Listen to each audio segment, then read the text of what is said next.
kandi menye neza ko ahari umuvumo uzahasanga buri gihe imbuto za kamere, kandi ugasanga ibi bintu ntibiri ku muntu umwe, ahubwo ni uruhererekane, cyangwa ugasanga umuryango wose byawufashe aba akorera Imana, ariko ugasanga ari under curse, ari munsi y'ubutware bw'umuvumo. Nawe bitekereze, ikimwaro, inzara, amadeni adashira, ugasanga atinze kwishyura, ubukene buhereza ubundi, ugasanga umuryango wose murakennye, ntawe ushobora gushora kandi mwagombye gukira, ugasanga ikindi, ugasanga ubuntu bukene extended bw'ubukene bukurikirana cyane buba buri ku muntu, kandi usanga bumuhiga, impfu zihoraho, abantu bagakenyuka bwangu na bwangu, ikindi ikaba uburwayi n'ibindi byinshi cyane, birimo gufungwa nta mpamvu, gusazira muri gereza, kubura abantu, ukabona nka murumuna wawe ushimye kaza kuguhingira kandi bakamujyanye mu iduka, ariko ukumva murumuna wawe yafata isuka we ntayo wafashe, ukumva murumuna wawe ntiwamuha akazi keza ngo agende agubwa neza. Iyo umaze kubona ibintu, nakubwiye ngo ukora ibintu bigera kuri 4. Kanongere mbasuhuze inshuti y'Imana, aho tumwe amasengesho yacu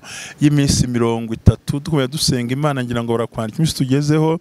Wowe ushobora kuba yatangiye uyu munsi, none tuyamaze nk'iminsi myinshi cyane dusenga Imana. Imana ikumpera umugisha. Nagarutse ni Pastor Ntanabazi Jean Baptiste, narakwinginze ngo ube wihanganye cyumwe kuno kwezi kose, yewe uzandambirwa yenda biranashoboka, ariko ndi kumva rye mfite yerekwa ryo gukubwira ibi bintu, yenda nyuma yaho nzabazanira abatumirwa, ariko ihangano bane nanjye, ihangane tugendane nyaboneka. Niyo waba udakunda isura yanjye, ndige shyira muri ekuteri wumve nkumva utareba, ariko nyamara nzi kunkunda nanjye ndagukunda kandi ndagusengera. Imana ibamperumisha mu izina rya Yesu. Uyu munsi rero ntabwo ndi butinde cyane, ndashaka ko tuganira ibintu bibiri: amasengesho yo gusenya umuvumo w'umuryango, amasengesho yo gusenya umuvumo wo mu muryango cyangwa karande zo mu muryango. Aya masengesho akenshi iyo usomye Abalewi ibice 29 haravuga ngo umuntu uvuma se cyangwa nyina ntakabure kwicwa kuko yavumye ababyeyi biwe. Ni hambref mwaza kwishakira mukahabona. Ikindi cya kabiri haravuga ngo umuntu wese uzavuma se na nyina. Hari ababikoze, ndabaze ntekereza ko muri aya masengesho nababwiye ukuntu hari umugabo umwe ngo yabonye mama wakora ibyaha aramukubita, mama waramuvuma kandi uramuhama nubwo yakoze ibyaha. Burya nyoko yakora ibyaha, nyoko yakora nabi, mama we yahemuka, so yagira gute, n'ubundi mamugihuje amaraso, nta mpamvu yo kumushyira mu mutwe mu buryo bukomeye. Ikintu rero turi burebe cyane, reka tureba ahangaha ibice 10 umurongo wa 27 mu gitabo cy'umuhanuzi Yesaya. Haravuga ngo kandi uwo munsi umutwaro baguhekeshaga ndetse n'ubitwa bagukoreshaga bashyize ku bitugu uzamarwaho no gusigwa amavuta. Imana ishimwe cyane kandi Imana itugirereza. Uwo munsi umutwaro baguhekesheje, iyo usomye ku mivumo ngitumye kuganira, ni ibintu wahekeshejwe, si ibintu wizaniye, si uburetwa wihamagariye, si umutwaro waranguye, ahubwo nibyo guhekeshaga ku bitugu byawe, bongera barabiguhekesha, babikugaruraho, babigushyiraho, barabiguhekesha, biragufata, ariko by'ukuri bikaba byaragufashe muri ubwo buryo bikubangamiye, kandi atari ibintu byiza, kandi atari n'ibintu byakabaye bikwiriye kuba byakakubayeho. Ni ukuvuga ngo uwo munsi nugera, umutwaro baguhekesheje ndetse n'uburetwa bagukoresheje bizajya kure, ndetse n'ubwo buretwa bagushyizeho buzamarwaho, buzasenywaho no gusigwa amavuta, icyo bita anointing.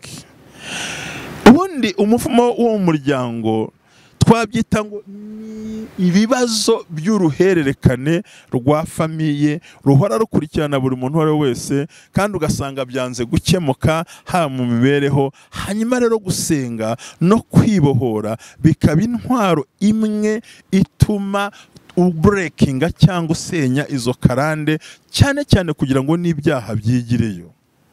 Ibi ngibi ni kimwe ahantu hose muri Afurika, cyane cyane Afurika tubayemo, ndetse uzasanga hari imbaraga z'umuryango, hari ahantu usanga hari ibyago bikomeye, hari abantu bahanganye barwana, abantu ubona batubaha batuzuzanya, ugasanga imiryango tuyivukiramo idakundana, ugasanga umushiki we ntakunda mu musaza we, aho bashaka ifamiye zirangana kandi baturuka ahantu hamwe, ugasanga buri gihe ibintu byose birimwo birakora akavuyo, ndetse ugasanga umuryango ubuzaho werekera.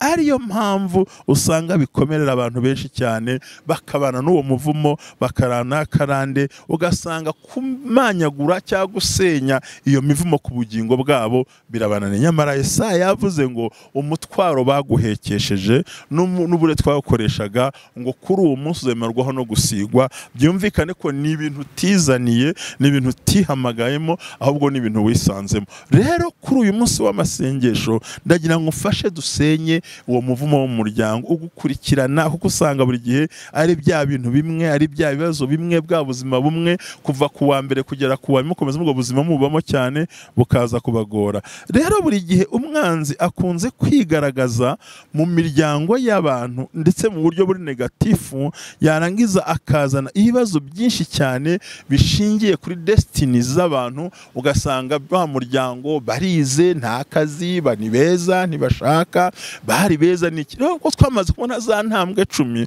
ubu twatangiye gusenya buri muvumo, umuvumo ku muvumo, ahantu tujye tureba nama. Uyu munsi nahereye ku muvumo w'umuryango. Ikindi ugasanga navuze ngo cyagiye icyo Satani yigaragaza rimwe na rimwe ku bantu no ku muryango mu buryo buri negatif, akagira ukuntu yangiza ahazaza h'abantu, akafekta ahantu henshi ku bantu bazaza. Ikindi ku rubyaro rwavumwe ndetse n'ababyeyi babo, Satani ugasanga ashyizeho obstacle cyangwa ashyizeho ibikuta bituma umuntu atabasha kuba successful ending. Ugasanga ibyo watangiye ntago ubasha kubirangiza, cyangwa se ntushobora nuvuga ngo usanga ufite za obstacle zituma utabasha kuba successful kurangiza ibintu byawe. Ndetse ibibazo rimwe na rimwe bigatera abantu mu buryo bukomeye cyane, ugasanga nta buzima buhari, nta mibereho, ababyeyi bari mu makosa, bari mu mivumo. Ugasanga abandi bantu harimo ibyaha byo barahindahiro zikomeye, ibintu byo gushaka abagore benshi, gutakaza imitungo yabo, guterezwa cyamunara, kwambuza ubuzima, gusubizwa hasi, gutakaza uburyo, gutakaza inshuti. Kandi ugasanga ibi bintu ntibiri ku muntu umwe, ahubwo ni uruhererekane, cyangwa ugasanga umuryango wose byawufashe, aho abantu batavugana, abantu ibyaha by'ubusambanyi bizamo. Ugasanga abantu barasambana nta mpamvu, barasambana biteye ubwoba, usiye ko nta impamvu yagutera gusambana. Ibyo byose ni ibintu ugomba kurwanya. Kandi rimwe na rimwe usanga abana b'Imana, cyangwa se mvuge umwana w'Imana, aba akorera Imana, ariko ugasanga ari under curse, ari munsi y'ubutware bw'umuvumo. Nawe bitekereze, ntiwaguye, urakijijwe, nta n'ibyaho ukora, ariko nawe ubwawe iyo wirebye hirya no hino uribura, ukumva utewe akaga no mubabaro, kuko Satani yoparetingiye muri iyo mitwaro baguhekesheje. Ariko ntugire ubwoba, ugiye kumarwaho no gusigwa, nk'uko Yesaya igice cya 10 umurongo wa 27 habidusobanuriye. Rero umwana w'Imana ashobora kuba ari munsi y'ubutware bw'umuvumo, ugasanga buri gihe ahuye n'ibibazo. Ubundi ikintu ugasanga arimo arasitagoringa ku manywa na nijoro, sitarago ntizishira, avuye muri cyajya mu kindi, kandi cyo nikirangira. Ikindi kuba afite umwuka wo kumudomino, ugasanga acishijwe bugufa ahantu hose, arasuzuguritse kandi ari icyubahiro, ikimwaro, inzara, amadeni adashira. Ugasanga atinze kwishyura, ubukene buhereza ubundi. Ugasanga umuryango wose murakennye, mwaho ushobora gushobora kandi mwagombye gukira. Ugasanga ikindi, ugasanga ubuntu bukene extended bw'ubukene bukurikirana cyane buba buri ku muntu, kandi usanga bumuhiga. Ikindi ugasanga kubyara bigorana, ugasanga umuryango ntimubyaro byaye umwe mubyara bigoranye. Ikindi ugasanga divorce za hato na hato, ingo zisenyuka, hari n'abasenyukira mu miryango ntibasohoka. Ugasanga ni ikibazo, impfu zihoraho, abantu bagakenyuka bwangu na bwangu. Ikindi ikaba uburwayi n'ibindi byinshi cyane, birimo gufungwa nta mpamvu, gusazira muri gereza, kubura abantu, umuntu akagenda mukazamushaka mukazabura irengero ryo. Ugasanga imiryango iratatanye, ntinahuriza hamwe, ntinavugana, ntinegeranye, kuko ni wa muvumo w'umuryango ugenda ukurikirana. Ariko Imana ishimwe, kuko ugiye kumarwaho no gusigwa amavuta. Rero ibyo bintu uzasanga kenshi bitugora, kuko byatewe n'iki? Bwa burwayi. Ugasanga urugendo rwawe wari kugenda iminsi 3, urugenza iminsi 40, cyo bari kuzabana mu minsi 5, kibonye mu minsi 20. Ugasanga buri gihe hari ukuntu Satani agenda hagarika iterambere ryawe kubera wa muvumo. hanyuma hari n'igihe binagoba ngombwa ko umuryango wa mudamu cyangwa umugore abyara abana akabajugunya, abandi akabatererana, abandi akabatiyo kure, mbega ugasanga umubyeyi nta rukundo afite, abana nta rukundo, kuko hariho wa muvumo ufata famiye. Ariko ibyo byose waba ufata utagufata, wakuzaho utakuzaho, icyo nzi cy'uyu munsi wa none turi mu mbaraga zo kubohoka, kandi twe tugusigwa amavuta, ubwo turakubwira ngo Imana igusige igukureho umutwaro wari wikoreye.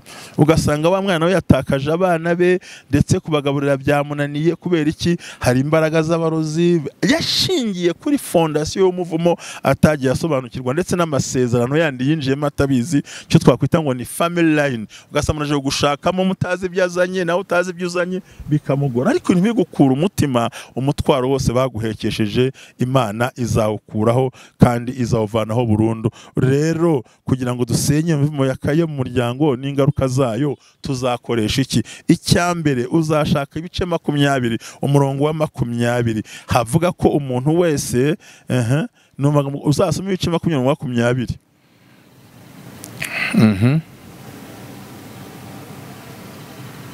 Aha hantu umuvumo, urumva ibice 20 umurongo wa 20 mu migani, uze kuhasoma urasanga amagambo asobanura ibyo bintu. Ni ikimenyetso cyerekana umuzi ndetse ukomoka mu maraso, n'amaraso y'izina no mu buryo bw'umwuka no mu majwi, bisobanura neza amaraso amwe ndetse n'umuryango uhuriye hamwe.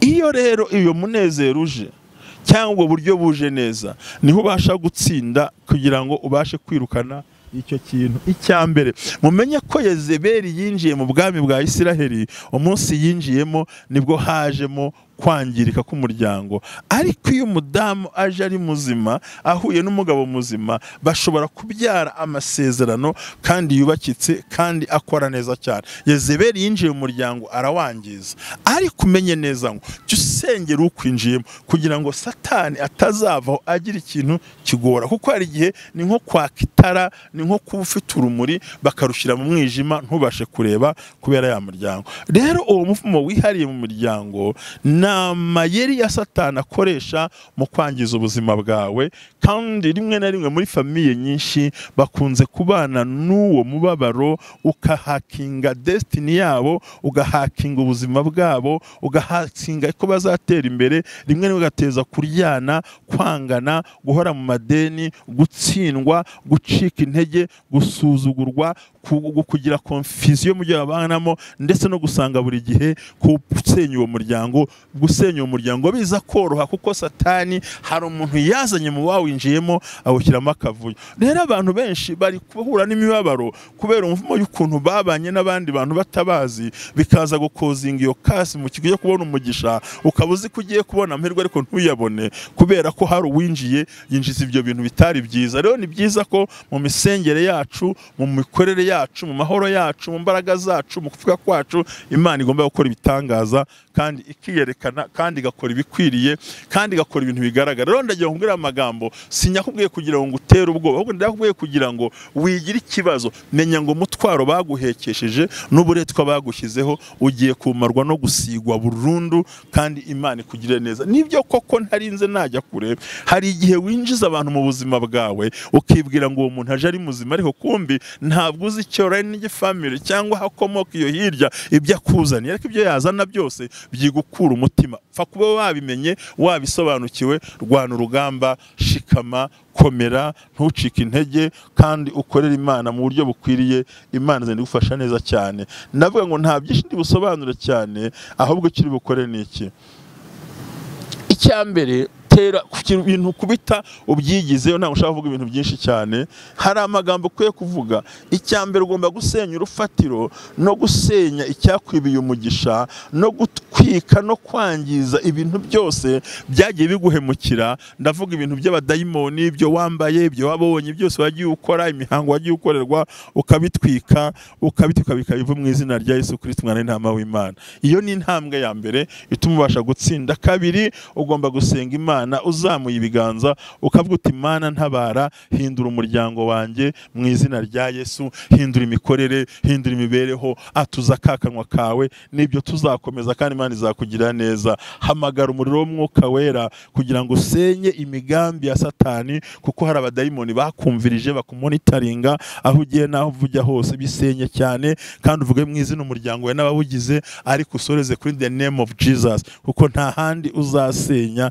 nta handi uzabona. Umva, hamagara umuriro w'Umwuka Wera uba nk'umuyaga kugira ngo usenye igisuzuguro cyari kikuriho, usenye ibicaniro byari bikuriho, utangire ugwize za mbaraga, kuko Imana iri mu ruhande rwawe. Ayo ni amagambo meza ukwiye kumenya kandi ugasobanukirwa rwose cyane. Hamagara uwo muyaga w'imbaraga z'Imana, kuko buri Umwuka Wera ugaragara nk'umuyaga, amavuta n'umuriro, hanyuma hamagara ibitwike. Icya kabiri, buri munsi cyane, buri dayimoni gira ibanga rya buri munsi, n'ibanga uri bukoreshe mu gusenya no kwirukana imivumo ku muryango wawe, no gushyira ibyawe ahagaragara, no gukuraho umwuka wo gutinya, ariko in the name of Jesus, mu izina rya Yesu, kandi ukabisenya mu buryo bukwiriye, Imana ikabana nawe. Tangira witoze kumenya neza icyaguteje ibibazo no kubisenya mu muryango wawe, no kubitesha agaciro, no kubyambura imbaraga, ku izina rya Yesu Kristo cyane. Umwuka Wera w'Imana n'umuriro bamanuke baze batwike ibintu byose bibi birwana amasezerano yawe,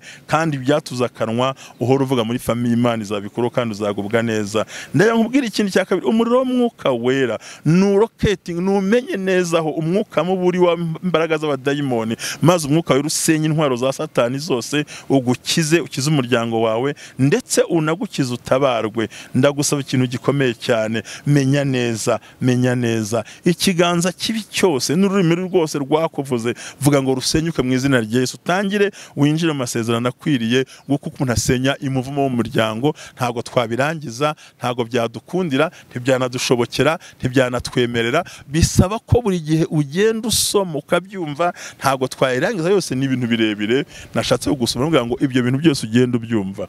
Hari ibintu bindi byagufasha kumenya ibintu byinshi muri wowe. Buriya nuko mba nabiteguye nyine, nkuko mshaka nza kubisoma, ugomba kumenya ibintu byose. Ururimi rwose rubi rwakuvuze cyane, ikiganza cya Satani byazamukiye ku buzima bwawe kugira ngo bikubuze amahoro mu muryango wawe. Senga Imana bibe paralyzed kandi binapfe. Senga Imana birware paralize kandi bipfe mu izina rya Yesu Kristo iteka ryose. Ugomba buri gihe kuzamura ijwi, ukadenonsa cyangwa ugasenya, ugatangaza amasezerano mashya, ukavuga ibintu bigomba guhinduka, ukavuga mu muryango wanjye nta ucumbagira, nta uremaye, nta uzarwara, nta ndaya, nta musinzi, nta musambanyi, nta mujura, ntaki. Ibyo ukabyatuzana kandi ariko in the name of Jesus. Niyo mpamvu yo gusenya za karande zo mu muryango ziba zakujeho. Ariko abantu benshi cyane bakunze kwibwa kubera iki? Basenze ibishushanyo ntibabikuramo, basenze ibyirwamana ntibabikuramo. Rimwe n'ugasanga baragenda bahura n'ikibazo, bakatakwa mu buryo butunguranye. Wahombye ute? Byagenze gute? Byaje gute? Abavukana bakangana, impanga ntizikundane, abari gufashanya ntibafatanye. Handi uzagusanga no mu muryango nta wawe wagufasha ngo ugere kuri destination yawe. Ugasanga mwene wanyu mwe n'umukira cyane, ariko undi we n'umukene cyane. Ugasanga arashaka no gukoresha uburetwa bavukana. Kubera iki? Ni wa mwuka wo kudahuza, kutuzuzanya. Nyamara ubazamutse mu muryango yagombye kuba azamuka bidasubirwaho. Rero ubonye ibyo bintu ntugashidikanye. Nubona mu muryango wanyu hari umukira cyane, hari umukene cyane, kandi ugasanga ntimwuzuzanya kugira umwe azamura undi, umwe ashyigikira undi, umwe ntamwereke ryaba, ngo uzamenye ngo mwicariye ku muvumo ukomeye. Ariyo mpamvu ukwiye guhaguruka ukihuza n'Imana muri za ntambwe 10 kugira ngo Imana igukureho cya kintu cyari kikuriho. Yesu atugire neza cyane, Yesu akwambika imbaraga. Ikindi ugomba kumenyera kurwanya ururimi rwuzuye uburozi. tongue poison, ururimi rufite uburozi, ururimi rukubwira ngo no, ngo abandi barananiwe ntaho uri bugere, barakwanga. Hari igihe muhura na mwene wanyu atari kubundi nkawo maziki, nta perimi, nta shuri, nta buzima, nta mateka, nta mahirwe, mbega ukumva buri gihe baraguca intege muri wowe, nawe ukumva ubayucitse intege. Ni byiza rero ku gihe cyose ubonye ibintu bidahinduka mu muryango, bidahinduka byakomotse aho hirya, byazanywe n'abantu stranger mu buzima bwanyu, ugasanga ni ikintu nk'umunyamahanga, ukabona bikuguye utabizi, menya ngo harumva mu muryango, utangire usenye, kandi usenye mu buryo bukomeye. Ikindi nakubwira, ukwiye kumenya ukambara imbaraga. Imana nyiramahoro nizakubohora ikintu cyose, kandi menye neza ko ahari umuvumo uzahasanga buri gihe imbuto za kamere. Uzahasanga imbuto za kamere.